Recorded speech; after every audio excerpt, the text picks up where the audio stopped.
In the world of Abria, there is one thing that everyone should know. Sometimes, the omnipotent being that guides the actions of all living in this world accidentally files the audio in the folder filled with audio tests for the new setup. Then, deletes said folder, causing the tales of Abria to become lost to time, even by the powerful magics of a deep scan. So without further ado, please enjoy the abridged version of episode 4. Thanks for watching. Oh, hello there. Welcome to Metrosix. It's the capital of Delaire. But more importantly for our story, it's a dangerous place. Each of the king's successors in the last 14 years have died trying to sit on that blasted adamantine throne.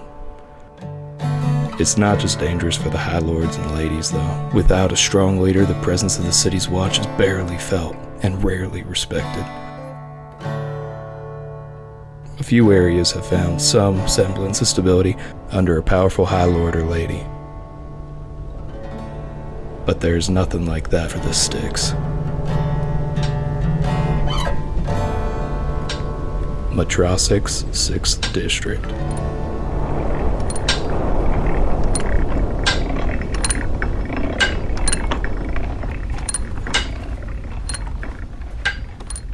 Welcome back to Toss the Dice. When last we left our heroes, they were combating a vehicle that had lost power to one side. The driver struggles to maintain control, decided by a check. He fails, and the vehicle begins to crash. Heading straight towards the tavern, the odds were against them. About 60% against them.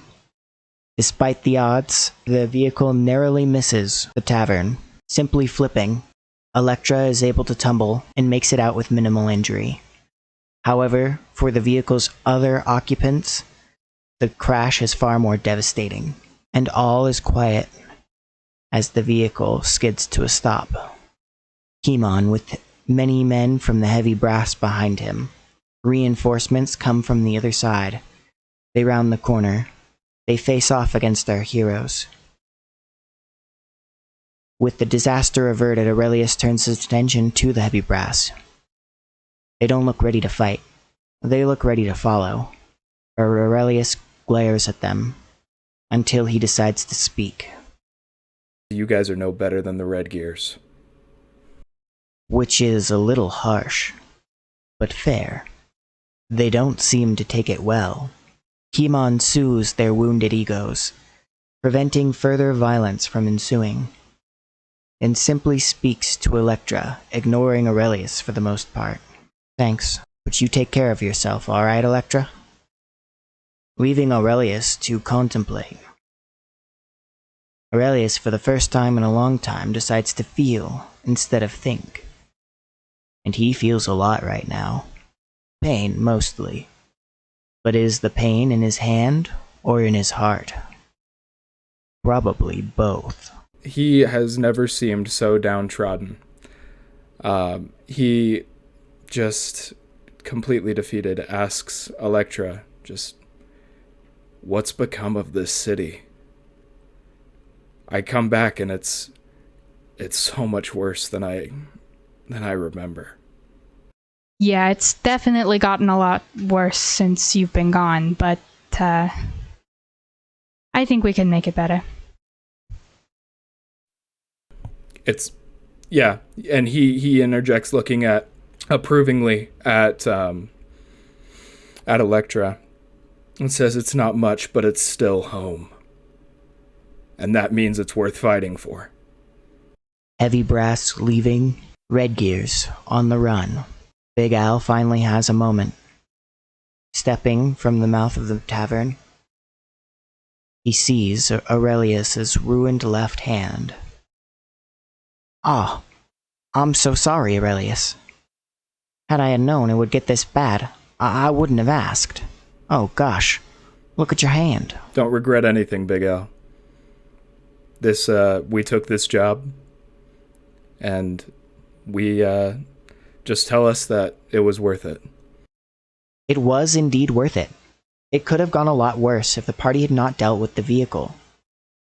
Additionally, the fighting was directed away from the tavern, and barricades were set up on the other side so that the fighting was funneled away from the tavern on that end as well. All this meant that no bystanders were harmed. That said, it may have been particularly worth it for Piper. Let's see what she does. Yeah, Big L, you did great. Also, by the way, I'm taking this vehicle. She pulls out her pouch and it's like it gets sucked into her pouch. It's gone. her smuggler's her smuggler's arcanum just went. The vehicle's gone. The magical suck. Yes. At this, Haven's like, hold on. Sponsored by Dyson Vacuums.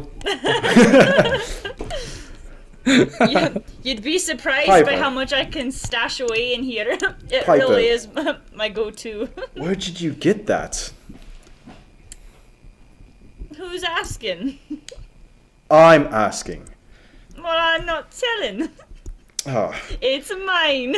And I'm not come gonna do on. nothing. You have to let me at No. least take a look at it. No, get your grimy, nasty boy hands away from my arcanum. Get back, you savage. It's Savage? mine. You're probably the savage that stole it. You're not wrong. But it's mine. Hands off. Before Aurelius can speak, he once again hears the voice in his head. It is Braz speaking to him of the way this place used to be.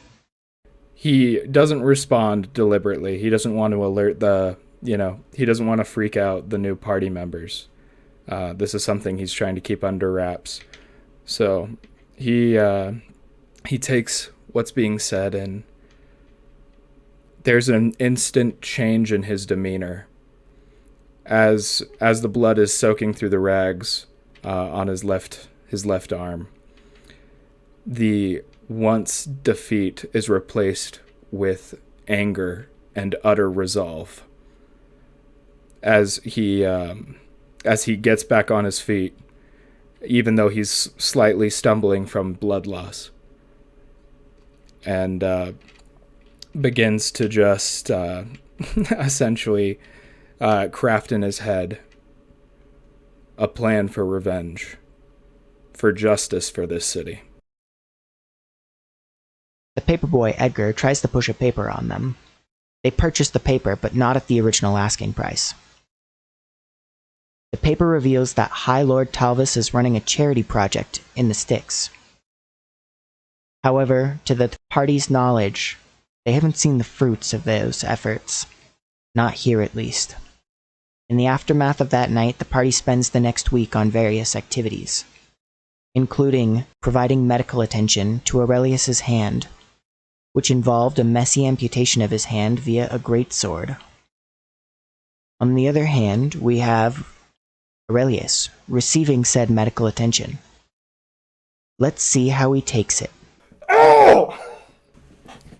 He immediately crumbles down to the ground. Because all of his weight was, tied to the table. And he stands up, and that's when he actually, lights this gunpowder and immediately sticks his stump right on it and lets it flash across the skin, cauterizing it.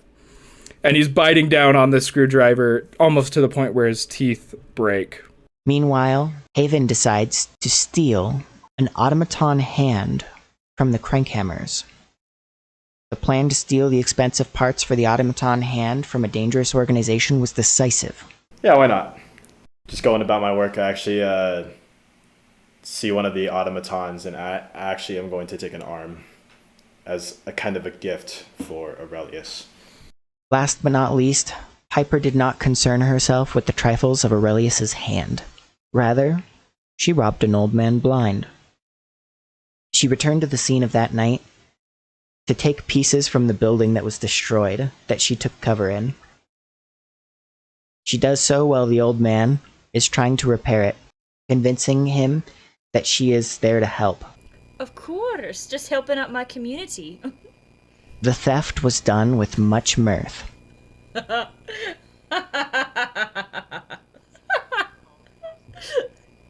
At the end of the week, Haven pulls Aurelius aside. With Aurelius's hand dealt with, Aurelius is ready to receive its prosthetic. I present him the hand. It took me a lot to get this for you, but just kind of as a token of appreciation for the job. Here you go. I'm sure it did. And I really appreciate it. Is this really what they're working on, this kind of weaponry? Yes. I'm actually currently working on some of them. So, yeah. You know what this means? What? You know the implication of these? What? If you think that we're oppressed now, wait for these things to be on the streets. Right. Finally, while under Elektra's care, Aurelius has had a lot on his mind. At the beginning of the week, I asked Elektra to gather everybody on Friday night in the room.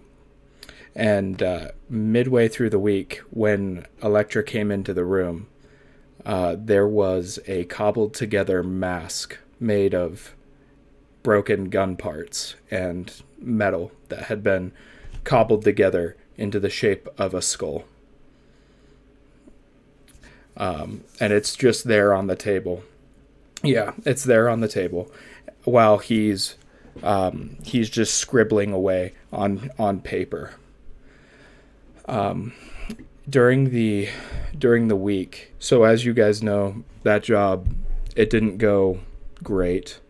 We were able to keep lives from being lost. But I've come up with a plan. Well, we might... What the high brass said about how we're not any different, we're going to change that. We are going to be different. And that's when he takes the skull mask and throws it on the table. And he says, you can feel free to join me, or you can leave. But I'm going to change this city. I'm forming a group called the Spectres of the Sticks. And at night, we're going to clean up this city and do the things that other people want.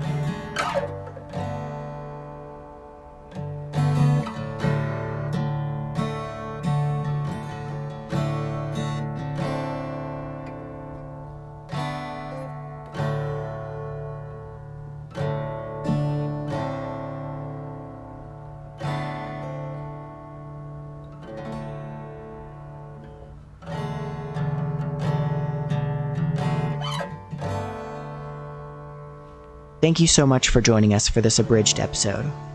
I will attempt not to lose audio files in the future. If you have been enjoying our content, please check out all the other videos that the channel has to offer. And of course, join us next week when the next video releases. It will be a full episode. Thanks again, and we'll see you next time.